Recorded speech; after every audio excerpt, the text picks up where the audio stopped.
கேட்டுக்கொண்டிருக்கல நாம் இன்றைக்கு எதை குறித்து மேன்மை பாராட்டுகிறோம்? எப்படிப்பட்ட மனிதனை குறித்து மேன்மை பாராட்டுகிறோம்?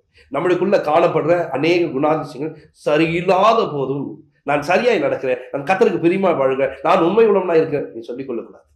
அப்படி சொல்லிக் கொள்வது சரியில்லை. ஏன்னா அப்படிப்பட்ட காரியங்கள் உனக்குள்ள இருந்தா தேவனுடைய உறவுக்குள்ள நிலைத்திருக்க முடியாது, தேவனோடு கூட நல்ல ஐக்கியம் வைத்துக் கொள்ள முடியாது. கவனிங்க, உண்மை நமக்குள்ள இருக்க வேண்டும், உண்மை உள்ள ஒரு மனிதனாய் காணப்பட வேண்டும். வேதம் அதை தான் நமக்கு கற்றுக் கொடுக்குது. வேதத்தில் அதை தான் என்ன பண்றது அங்க போடப்பட்டிருக்கு. கவனிங்க, துப்புரவு உண்மை நமக்குள்ள இருக்கும்போது நாம் அந்த காரியங்களை வைத்து அப்போ நீங்க மேன்மை பாராட்ட முடியும். அப்பொழுது நீங்கள் மேன்மை உள்ளவராய் காணப்பட முடியும். இன்றைக்கு நாம அநேக காரியங்களை, ஒரு குறைவுள்ள காரியங்களை வைத்துக்கொண்டு, துர்குணத்தை வைத்துக்கொண்டு, பொல்லாப்பை வைத்துக்கொண்டு நாம் மேன்மை பாராட்டுறோம் என்று சொன்னா, நான் கிறிஸ்துவுக்காக அப்படி வாழ்கிறேன், நான் கிறிஸ்துவுக்காக அப்படி நடக்கிறேன் சொன்னா வேஸ்ட். அப்படி செய்யக்கூடாது.